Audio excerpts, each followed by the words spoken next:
station on Space to Ground. Welcome to Space to Ground, your weekly look at what's happening on board the International Space Station. I'm Dan Hewitt.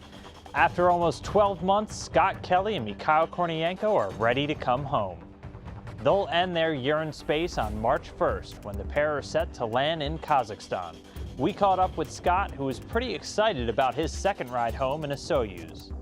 It definitely gets your attention. It's so so much fun for me that I had said, after my last flight that if I would have, hated being in space for 6 months, I would have done it all over again just for that last 20 minutes in the Soyuz. It's that type of an experience.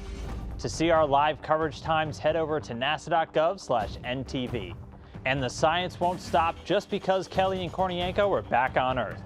The return to gravity can be pretty jarring on the human body, and we need to be sure future explorers can perform basic tasks once they land. The field test study will have the crew members do a number of exercises right after they leave their Soyuz capsule, including standing from a seated position, walking over obstacles, even just being able to stand upright. What we learn will determine what we can expect future crews to be able to do immediately after landing at sea or on a distant planet like Mars. To wrap up our focus on African American History Month, I'm joined by NASA astronaut Jeanette Epps. Take it away, Jeanette. Thanks, Dan. This week we're highlighting a brilliant mind in astrophysics that literally changed the way we see our planet and our universe.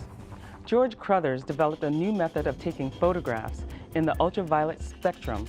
He was the principal inventor of an ultraviolet telescope that flew to the moon on Apollo 16, the first in a range of devices that would go on to give unique insight into stars, comets, galaxies, even the effects of pollution in our atmosphere.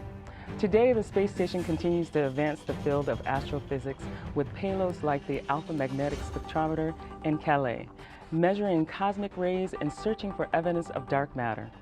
Thanks, Jeanette.